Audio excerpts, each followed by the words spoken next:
Good morning, everyone. Thank you for joining us. This is our normal Wednesday sensitive information sharing environment working group call. What we wanted to do was to provide an update on some of the development from a technology side that we talked about in March in Philadelphia, and we wanted to show live some of the technology we'll be using this year. On the phone with us today, we have two of the technology partners with us, Tom Burgoon from Skyline Engineering and Dave Jones from Storm Center Communications. Over the past 18 months, the SISE working group has been developing a legal contract working with states that would serve as the initial confidentiality agreement that was completed in December of 2015 after about a year's work. So that started the legal part of this framework. Since that time, we've been also working on the structure for the policy and process of when you create this trust environment. How do you then onboard people? How do you use this to confine data to specific people? The private sector wanted to know not just who's looking at my data, but have they been validated and vetted by the consortium or the SISE work group? What levels of vetting are we doing? And how do we confine information for a specific use as we start sharing sensitive information, first in the electric sector, but then food and fuel, and there's been several other sectors now that are interested in this as well, finance, retail, and so forth. So today's going to be a quick demonstration of the work kind of culminating visually in the technology, and we wanted to provide a demonstration and gather input from you folks that are on board with us. So let me jump ahead to the next slide. So what is the SISE? The SISE stands for Sensitive Information Sharing Environment. It's a trust framework. It will provide the ability to integrate identity management and sensitive information sharing. It will create a visual, common operating picture across multiple states geographically, across multiple sectors, food, fuel, local government, state government, retail, whatever the data sources we have. It'll create a common operating picture for decision makers so they can see various things that relate to weather or accident or transit or traffic or rail or food or whatever. Fantastic technology that was started, that was invested by NOAA through their partner Storm Center, who's on the phone with us today. It's going to merge public and private information, public sourced and private sourced information. It'll allow us to merge sensitive and non-sensitive information where appropriate, but only to those users that qualify to kind of see that data. The best part, I think, it replaces nothing. The SISE is a framework any system can plug into. No requirements for upgrading or buying new systems or equipment. It's cloud-based. It's low cost. And it's been operational. We've been using parts of this since mid last year. It's a fantastically simple way to share information nationally. So we're very excited about it, and we want to thank our partners from Skyline and Storm Center to help us. So the big picture is very simple. On the left, you have data users and data providers. The data providers provide information as far as data feeds, like we have with Hughes Satellite and some other data feeds we're working on with the hazardous material and other things. And then you have ad hoc data that's generated by each incident. Those could be PDF files, pictures, spreadsheets, whatever. That information has to be brought together and layered so that decision makers can look at this and make a decision within 10 minutes of staring at this, what you're going to see. So that was one of our requirements. On the data user side, we have to vet people. No one gets involved in this without being sponsored by someone, having a valid email, cell phone, and sign a confidentiality agreement. And it's very important that we've arrived at that based on legal recommendations, policy, and process. So the SISE combines all of that into a simple environment that can have data within the cloud or it can have data within your individual sites that you allow vetted traffic into. It's very flexible in how we do it. So when it comes to identity management, NIST has a standard out there. It's being updated as we speak, but there's 4 levels basically. And where we fit in is we're stronger than username and password by far, but we don't require an identity card. Okay? So this was important to the private sector because they already have big investments in cards. We didn't want to introduce a new one, and it needed to be virtual. So what we're going to show you today, we've been working on for 18 months now, is actually up and running. So we fit right at level 3. Identities are validated 4 ways. We could introduce some additional ways in the future if the data providers want that. But there's a sponsor approval, a valid email check, a valid cell phone check every time someone logs in, and an agreement for the confidentiality agreement.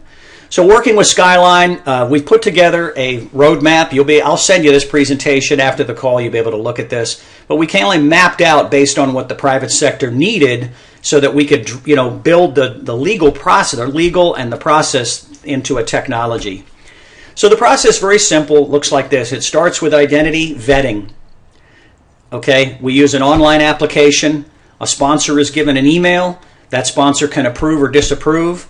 We validate the email. The user accepts the confidentiality agreement. Then they go to the next step if they're approved.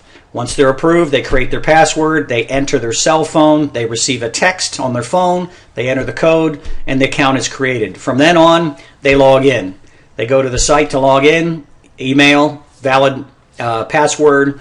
They get a text on their phone, access is granted. Once they come into the SISE, they'll join a pool of vetted users. That doesn't mean they get access to everything, that just means they're vetted. So if an individual company or agency or whatever has something to share, they can come to this pool of vetted identities and pick from that vetted pool of who they want to see their data. So once they log in, okay, the first thing they're going to see is this member portal, which we're going to demonstrate today live, which is new technology we're using for this. So this provides a one-to-many access. So these are customizable screens per user. There'll be a list of widgets they can pull onto their screen that can be weather-related, process-related, waivers, whatever. It doesn't really matter. And from there, they can launch into other apps, which will demonstrate. The one we want to show you today is the disaster dashboard we've been working on with Storm Center and NOAA and NASA. So I wanted to give you the big picture before we got into the technology. So you'll see the technology is pretty elegant. It's very simple. The big thing we needed it to be was quick. We needed to be user customizable. We did not want to issue credentials, but we wanted to have a high-grade level of security. LOA3 is pretty good. And then we wanted to be able to have flexibility to scale to this nationally. So with that, I'm going to jump into our first demonstration. Introduce Tom Burgoon from Skyline Engineering. So Tom, maybe you want to start and walk them through the onboarding process. So, morning everyone. Skyline Technology is a full-service integration company, and over the past 5 years, we've developed some video and data sharing architecture platforms that work primarily with DOTs. We have 8 states and DC that use our processes to share video between each other and with first responders. Maryland, if anybody's from Maryland, is very familiar, or Virginia, or DC is familiar with the MCAS program. That's something that we support, and that's really expanded into a lot of the first responder community. There's a great number of agencies sharing in. I think it's over 35 and over 100 agencies that are able to view the video. So we've expanded that into data, and the portals have been a natural kind of progression for us to help find ways to more easily share that immense amount of data. So that's kind of Skyline in a nutshell. What you're looking at here is kind of login screen. It's a typical login screen. Tom, you want to click on the create an account. So when you first come in, you're going to create an account, do your sign up, put in all of your information. I'll sign up John Shaner. How's that? 412. Thank you. Okay. Your carrier? Okay. I'm just going to do a mock-up. We're going to delete it, John. So what you're basically doing is filling out the information here on this form, and then we're going to put in here, if you want to send it to me, well, Tom, what it'll do is it'll send to me all the information that's just been entered. And what it'll allow me to do is say, okay, I know John. I'm going to approve John to join this group. And then John will receive a link. Once I do the approval, John will receive that link, will receive a login. He'll also receive a text once he tries to log in with his new password that will ask him for a code. That text will then generate to his phone, and then he'll be able to actually get access into the system. And then down here at the bottom is, I have read the confidentiality agreement. That'll click and open a new window where the confidentiality agreement will be agreed to. If they don't check that box, they can't go forward.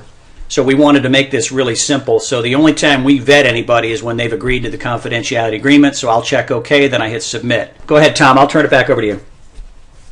Yep. So I got an email now just asking me for the registration, sponsorship. It gives me his name, gives me his phone number. Recognize the email. All I have to do is click a button. It says approve request. It says your registrant has been notified of your decision. John, you should get an email that first validates your email and gives you a link to come back and said that you've been approved, and you can click on the link to come here and log in. But let me know when you get your email. Okay, I will. 1, 2, 3, 4, 5, log in.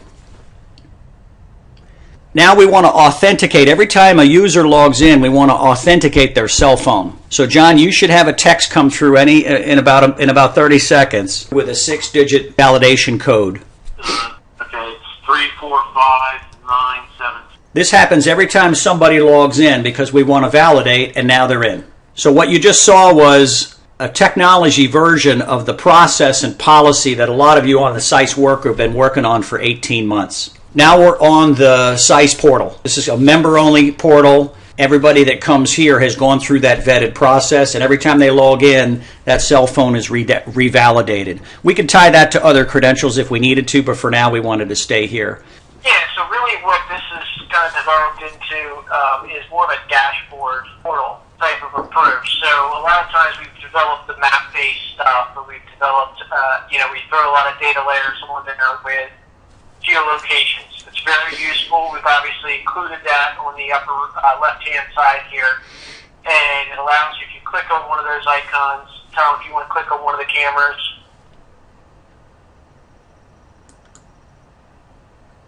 and just hit view video, it'll start to play the video down at the bottom. If you click on one of the green icons, it'll give you a definition of what it is, the data that goes along with it, just standalone by itself on the map. Just one of the little bubbles that stands by itself. There you go. And then it'll tell you that it's open, and that's the information that we have on that. It'll do that for incidents. It'll do it for any of the layers that are on there. And then if you go to the upper right-hand corner, it's got your basic features in the map. Upper right-hand corner of the map, it goes to the basic features of the different layers that are in there. We've just put a couple sample layers in there, but anything with a geolocation that any agency would want to share with the all hazards group would be available in here.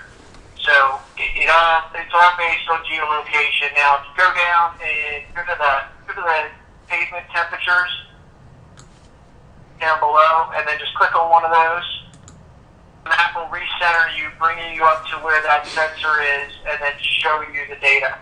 So the list of data that's connected to the geolocations you have in 2 places. Here's a list of data. You find the thing you want to look at, instead of searching around the map, it'll just take you there. So we're trying to link this data between the map and your simple list.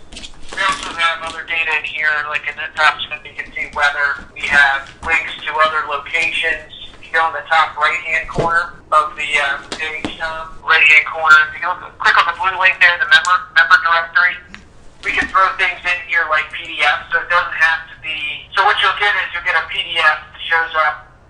It gives you the list of whatever information you want to provide that way. On the right-hand side is the red links are alerts, and those can be generated from CAD systems or from the admin section of this, where we can throw up alerts to individuals. On the right hand of that is the widgets. So everything you see on the screen is basically a widget, and we consider this just pools of data. So if we want to go in and turn off the map, and then we can also expand and change the size of things. So if you want to expand the camera to a larger size, you'll notice the data inside of it will expand to that size. So then we can turn back on the map, but you can move the boxes around. Okay. So the basic setup here that we're trying to kind of show for you guys is here's SISE is set up that allows you to manipulate your portal to your use case. It also allows you to display data, whether it's geolocation or whether it's just simple data lists or if it's a link to another site. All of that can be contained in a single portal. We don't have to build anything super customized. So a year from now, when we have maybe 40, 50 data sets in here and 15 websites that we want to link to, they can all be housed within this one portal. And then each user, over time, can save their favorites. So when they come back into here, they may have access to all those data points. But what you're really looking at is I can make this portal customized to my information that I would like to see, or the information that I have access to, because we can create filters to go. User group A has access to 100 pieces of data and links. Access group B only has access to regional or half of that data set. So it gives you the ability to go to one place, look at a great deal of different data, and be able to link to that. So if you go to the upper right-hand side, click on the All Hazards link.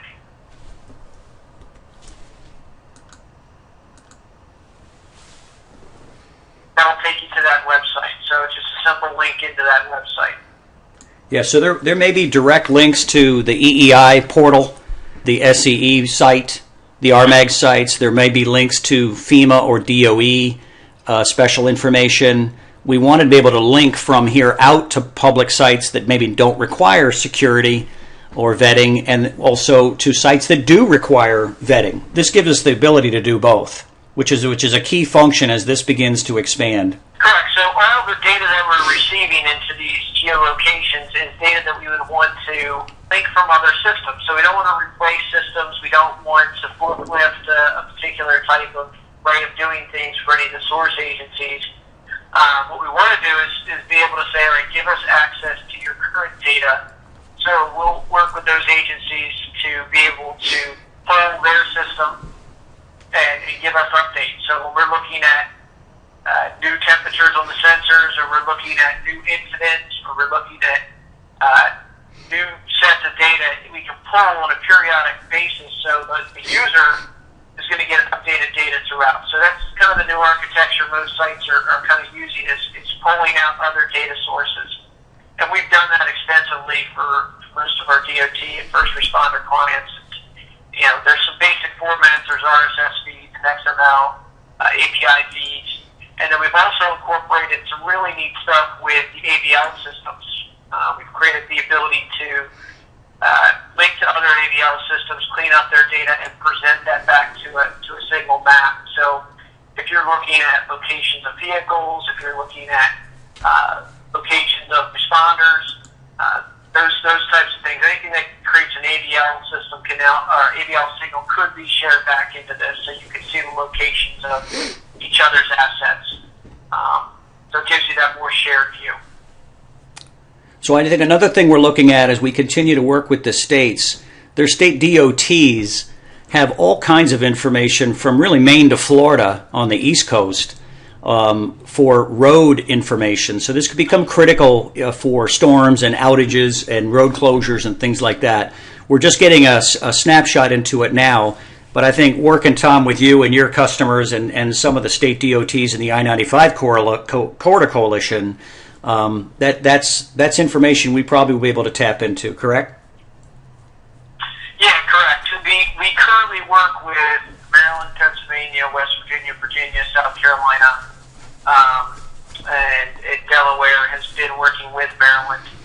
And I know that there's been conversations with New Jersey, and they have some architecture that's good for sharing content that they have out there. So we feel like we can add in that DOT layers, different cameras and data very easily. And I think also soon to be Michigan, Texas, and I know we have some relationships with other organizations that are out on the West Coast as well. So the DOTs have tremendous investments in real-time information monitoring. And so through our state partnerships, we look to leverage that over the next 12 months or so. Tom, Absolutely. Tom, let me just pause for a minute. Does anyone have any questions for Tom while we're on the call? Quick question on that AVLS information. Did I hear that right, that entities are actually putting AVLS information on their particular trucks on their site so individuals who log in can see the location of equipment? Yeah, that's completely the great thing about this. This is not mandatory in any way. So if an agency wants to share their AVL data into here, we can work with them to provide that data and make it available. And then when we talk about filters on the back end, if there's 100 users, that source agency really only want to give permission to 25 of those 100 users, then we can help them do that too. So it's putting it all on one dashboard, but there's also I'm sharing it in, but I only want this group to view it via permissions.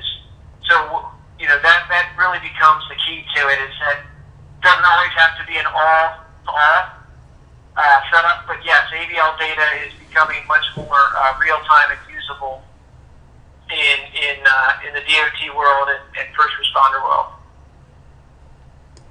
Biggest thing is clouds, and then obviously I would think for a lot of the electric sector and first responders and those types of things, where are my assets now? They are doing a lot of tracking, and adding that data in can be very useful. Yep. And Glenn, we have two versions of that. One is public data, one is sensitive data. So with this capability, we'll be able to address both, because the states have the same issue. They want to share some information with the public on AVL stuff, but there's a lot of stuff they don't. But they would like to share it with you all in the critical infrastructure during disasters. And so we have now the capability and the legal framework to do both, which is a wonderful thing for the states. So, any other questions for Tom? Hey, Tom, on that follow-up on the AVL. So, if you had 100 trucks coming from Michigan, and you had the AVL for the supervisor's vehicle, and you wanted to only supply that to electric sector in Maryland, because that's where they're headed, you could actually do that on here, and then they could track those resources and across this map. Is that how I'm understanding that? Yeah, so one of the things we've developed in kind of the first responder portals that we've built for all of our DOT agencies, because they share out to first responders their stuff, and obviously turn it off to the public if it's something they don't see. What we've done within that framework is we've actually built in the ability of the source agency to choose who gets to see their data, each select set of data. So they can create separate data sets, whether it's cameras or AVL data or those types of things, and then they can share it to specific groups of users or particular users. So it could be regionally based users, it could be an set of agency users, it could be individual people. So when you look at that information as you want to share with specific groups, being able to go in and target those groups you would want to share with is kind of the key to having a portal that can be one place for many to use. So yeah, that would be a great use case for it. And I want to add to this, Tom, this is a responsive site. So what that means is that the information that you see on here and your permissions can be accessed via your phone, your smartphone or your tablet. What you generally see is in that situation, you will see all of these kind of in a scrolling list up and down. Obviously, you won't see kind of the same amount of screen size, but it'll give you that scrolling list, so you can scroll up and down and get to all these different data sets. So it is something that's just not a website. Same content here, same content you could access on a smartphone. Tom, thank you. I think the requirements for this type of technology will allow us to customize a board per sector or per incident, per region of the country. The SISE work group will determine how they want to do it. Tom, thank you. I appreciate the effort and time. Skyline's done a great job here. I really like the vetting process. That was a big part of this as the requirements came out. The next thing I want to look at is right here in the middle is this disaster dashboard. So I wanted to click on this for a minute. So when I need to collaborate with multiple data sets into one screen, then that is the disaster dashboard. Working with Dave Jones and the SISE work group and NOAA, they put together a way to collaborate with information. So I'm going to introduce Dave Jones from Storm Center. And Dave, if you could jump into your, I think a lot of these folks know you from Philadelphia anyway, so take a few minutes and let's jump into this and kind of look at how we might handle a regional or national type of information sharing in a collaborative way. So Dave? Sure, Tom, thanks. I appreciate it, and I'll try to make this as quickly as I can and demonstrate a couple of data sets and then open it up to questions. I think quite a few people probably have been exposed to this already, but when you come to that landing page, you can, Tom, click on the green follow button. It's really a collaboration environment. I clicked on the top, which is to take the lead. I've logged in with my credentials through GeoCollaborate.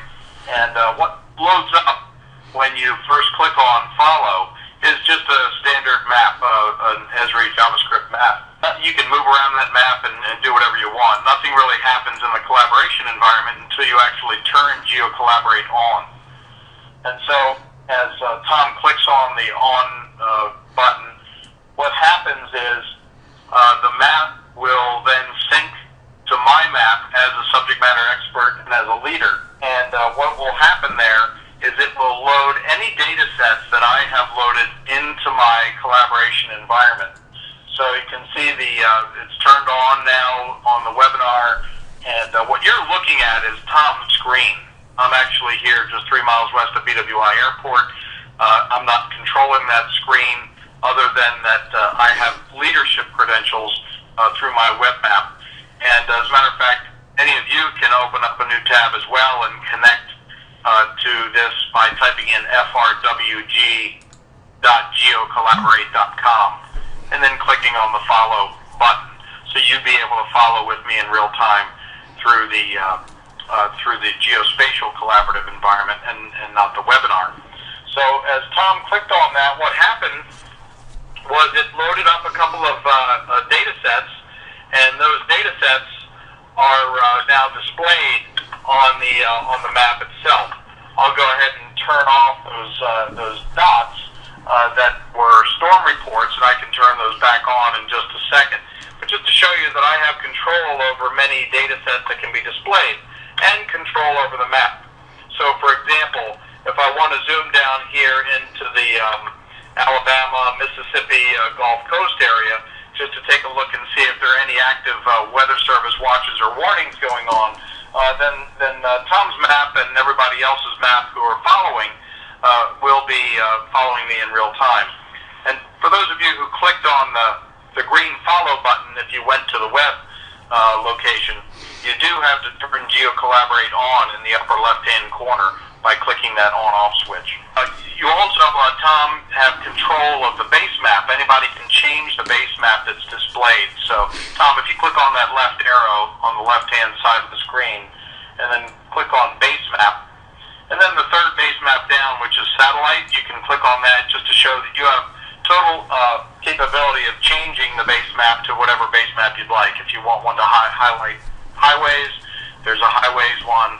This is a satellite base map, and I have this on because I'm going to show a particular data set after a tornado outbreak in Alabama in 2011. So Storm Center is working with many different federal agencies to identify where trusted data sets can be accessed and shared within this real-time collaborative environment. And so if I go back into my collaborative session layer, I can turn on the real-time weather radar data as well. And so this is going to the National Weather Service in real time to their data system, pulling out the latest radar information available so you can see where any severe storms are or anything like that. So you can see in real time now, hey, surprise, surprise, in the mid-Atlantic we have some more rain headed towards us today. Yes. Let me make a comment for the group. So why is this important? One of the things we needed was a way to get multiple states, multiple companies, nonprofits, and federal agencies all on the same page at the same time. We tried to do that with emails and things. John Shaner, myself, a number of you all have been working on this fleet movement thing for a long time. This technology allows us to have a session we bring everybody into, let them see the weather pattern, the states that have declared, the routes that are closed, all at the same time. Leave it up and running throughout the duration of the storm where people can come back in to see it later in the evening or in the weekend. And we can capture that and use that for future exercise and training. It's amazingly sophisticated, but Dave will walk through this. But I wanted everybody to understand one of the reasons we needed this ability was to get all of the people involved in our use case one, which is supporting regional mutual assistance movement. We wanted to get them on the same page at the same time. There may be other things we look at, fuel and food and things like that, but at the end of the day, that was really the background requirement for this. This requires no login. If you're a vetted user, you get an email, you click on the link, and boom, you're there. So we're looking at a regional session now, and then we'll get into the daily, kind of a different view of this data. Anyway, Dave, go ahead. I just wanted to give people the 100,000-foot view of why this is important to what we're doing. That's fine. Thanks, Tom. And we did save a couple of data sets that we put together. For example, states that declared states of emergency and those that were pass-through states for the movement of the fleet. And so I'm going to turn on that layer as a red and green layer, and that'll show up there on the webinar, and it'll also show up on your system in real time. By the way, similar to what Tom Burgoon was talking about with the dashboard, this will work on any mobile device, any tablet, any computer, any operating system that you're browsing the web on. So you could be on an iPad or an iPhone or your Android device, pulled over on the side of the road, connected to the internet, and be getting this kind of information in real time. So these red states and green states are actually states that declared emergencies. And what I'll do is I'll zoom in and zoom over to the Mid-Atlantic, so you can just take a look at information that we can embed in this as well. So as I move over there, you can those of you who are following on the website, you can actually click on the state of New York or Pennsylvania. Move it up so you can click on New York. If you click on New York, you get a couple of links there. One is the actual state of emergency declaration, which anybody who's coordinating with the fleet response can get access to. So this is every truck, every transportation vehicle can get access to this and actually display that Tom displayed Pennsylvania's there in full screen. You can also get, other types of information. So what we're doing here is we're sharing geospatial and non-geospatial data in a real-time collaborative environment so everybody can be on the same map at the same time. So I'll zoom out here, and this is sort of a visual representation of what gets sent around in the spreadsheet for what trucks are coming from what states.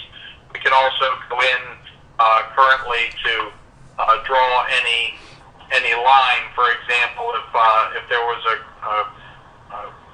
trucks coming from Little Rock to Nashville to Charleston, West Virginia to Harrisburg, Pennsylvania, then we could get that line added in there for a direction of relief crews and where trucks were coming from and things like that. So these are all layers that are created individually. I'm going to go ahead and turn off red states and the green states there, just to show you that it's very transparent. As a matter of fact, speaking of transparency, I can vary the level of transparency so you can just see very subtle changes in what you can see through and all that sort of stuff. So Dave, just another comment. So that red and green data comes from the RMAGs and the spreadsheet that John Shaner's worked on, where the RMAGs tell us what states or resources are coming from and where they're going to. We don't guarantee the routes, but this is important because we're mixing ad hoc data with streaming data, and then we can actually draw in, if we need to, that type of information. And then the reason this is important is now we have a capability to alert all those states that are green based on live data from the private sector. We have the ability to map out who we need to get hold of in the state of Iowa, in the state of Missouri. This will help government understand, I'm in the green zone, man. I need to do the following, right? So this will change storm to storm to storm. But what we needed was a way to get ad hoc data that's only created during the incident manually and bring it all together. So what you're seeing here is the spreadsheet from the RMAGs, that's the red and green, the state declarations and sit reps and all that stuff from each state, which is populated throughout the day. So if this thing starts today at noon and goes for 4 days, every time there's an update, the information's updated, and you can come back in and get it periodically from time to time. So it isn't a one-time thing. Once this session is open, it stays open for the duration of the incident, which is a really important thing for government and for private sector as they look to coordinate. So go ahead, Dave. Okay, Tom, thanks. One of the other things I wanted to show is turning on a key points window, which is movable around this in real time. If you're following from the web version, then you'll be able to move this window around that's about to pop up.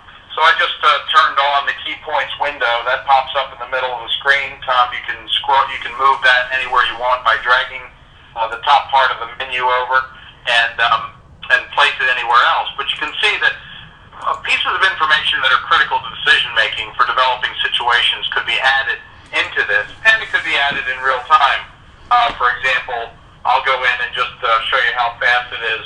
I'm just typing in under Wednesday, May 18th, I'm typing in SISE webinar, and I'm going to save it right now so you'll see how fast that updates. So now you can see the title is there, SISE webinar, and those key points could be critical points of information dealing with the response event, dealing with developing weather situations, new warnings that might be issued, things like that. And so I can turn that on or off, and you can move that around your screen if it's in the way of any particular thing.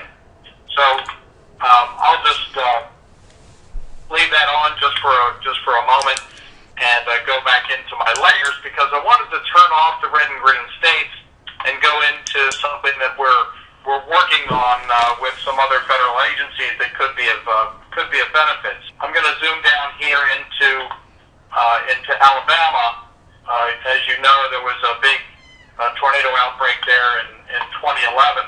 And as we zoom down in here, Tom, if you want to, switch over to your base map, to the satellite base map, because this will be actually a very interesting use for the satellite base map, showing more current type of imagery as opposed to other imagery that I'm about to display. So we all know there was a tornado outbreak there, and I'm thinking along the lines of damage assessment. So when a storm goes through, there are various agencies we're working with to do more rapid damage assessments and what could happen when storms move through. One area is advancements in weather radar technology, where you can identify circulations in the radar data and then follow those circulations along a path. So it could be an area to focus in on potential damage when there's circulations in the atmosphere detected, which may or may not result in tornadoes. This particular one is a product that we've been working on with NASA down in Huntsville, Alabama, to take satellite imagery and to identify potential storm paths. So what I'm going to do here is I'm going to turn on a post-event situation here. Was in May 2011, where I'm going to go into my collaborative draw and show you what this looks like. So I'm going to go into freehand line.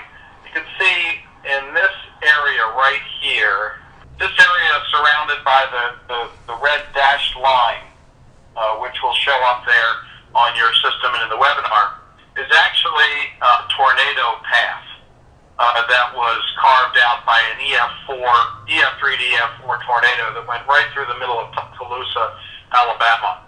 There's also another one that is just down to the south that I'm highlighting as well, just to the south of that red line in this area. That's also a tornado path. Now, one of the things that we're working on with NASA is how can we take satellite imagery from different channels, so to speak, and difference those satellite images to pull out features that might be of terrific interest. So what I'm going to do here is I'm going to turn off the satellite picture that shows the path of the tornado, and I'm going to image that shows the differences in satellite imagery. And what you can see, I think, pretty clearly are three distinct tornado paths that went through on that day. So we can have control. I can zoom into the tornado paths. We can look around and see what areas these tornado paths might be going through, which is just total devastation, actually. And then I can go back and turn off this image, so you can see today what areas did that pass through. So we can turn on and off these areas and zoom right into parts of Alabama where this tornado passed through.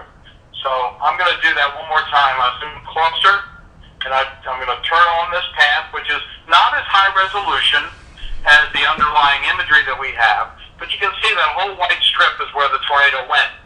So now, if we zoom down into the satellite image itself, what that shows is a lot of construction going on along that path. So some of it is brand new. This Alberta elementary school is brand new. If we go down again and follow the path of this tornado, we can see actually let me zoom out, go right into this area. I'll just zoom in real quick into here, turn this layer off, and you can actually see some construction going on even today where there's been some significant damage from those tornadoes. So all of this is actually still being rebuilt from 2011 where there was some devastation. So Tom, I'm going to stop there. I'll ask, if there's any questions out there, and this is just one example of how we're working with different federal agencies to leverage the power of federal data and information to bring to the decision-making environment. In near real time, this kind of imagery would probably be available a day or two after, and also any additional funding that we get from federal agencies to improve the technology, to improve GeoCollaborate, and improve some of the functionality will be spread throughout all instances of GeoCollaborate that we have with customers. So they will benefit immediately from taxpayer dollars that are invested. Tom, I'll pause there. Yeah, one of the things I wanted to point out for our audience here, the SISE work group has been working with Dave to put together requests for, hey, did they have information on winds and foliage for tree and debris removal, ground moisture, rain, ice, and snow, tides and floods was a big one for those along the coast, road closures, washouts, confidence in the forecasts. That's another big one that we're tracking. Is there a way to do that better? Anyway, as the SISE work group continues to work these issues, Dave works with his federal partners to go find this information and bring it into our world in a form that our users can use. So let me pause and see if we've got any questions for Dave. So what I've done, Dave, is pull up the dashboard. So what you just saw was when we have a regional collaborative session. But John Shaner and a number of the members of the Fleet Working Group said, that's fine, but what can we have day to day? So Dave worked internally and put this together, which is kind of a daily dashboard you could pull up. You select the data layers you want. You zoom in and move around the country. And this can be refreshed every time you hit the green reload button. So Dave, you want to just speak to this for just a minute? I know this is another view of the tool, but I think it can be very effective. Yeah, absolutely, Tom. The dashboard, just like John said, was to be a daily use activity that you could come to this dashboard and see what kind of data layers were important data layers to display. So, for example, Tom went to the dashboard there. If you click refresh, Tom, on the dashboard, I've zoomed out to give you a little bit of a bigger view there. So that will refresh every time you refresh. It will give you the latest base map and information that the leader has turned on. But what's left also on the left-hand side are data layers that you can turn on yourself. So that means that anything that's important to a decision-making environment will be available for you to click on and off on the left-hand side. So, Tom, you can turn layers on and off that are displayed there. And what that really enables is just like what John Shaner was pointing out, is for you to get almost like a static briefing as to what's going on for that day, and then what layers might be important for you.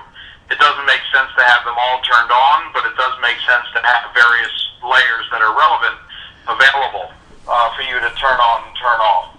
And there'll be a demo version of the dashboard available with just some standard data layers, like the red and green states for declaring emergencies or pass-through states, things like that. But that dashboard is something that can be used every day, and something that we might set as a standard to leave on might be the current National Weather Service watches and warnings and advisories, and maybe the current weather radar.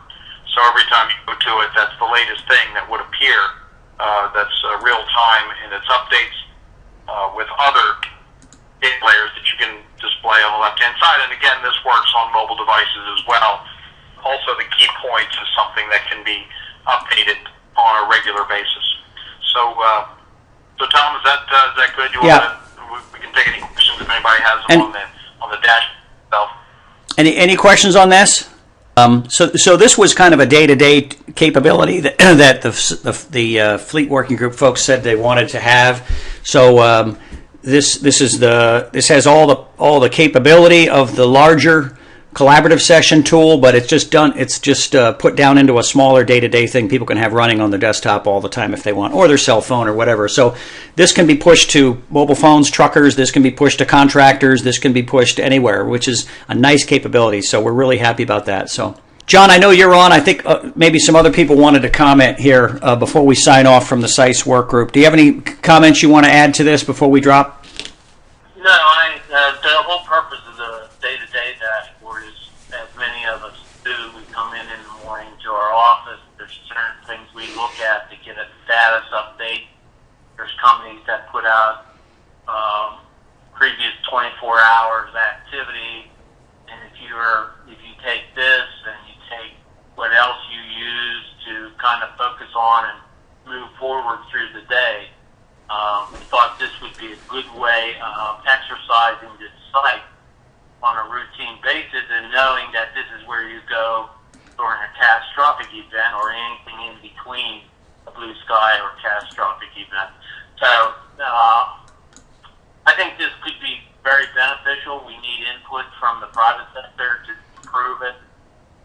One of the comments I have real quick is I think this should be separate from the leader information because what we don't want to see is old information on something we're using day to day. But we can discuss that later.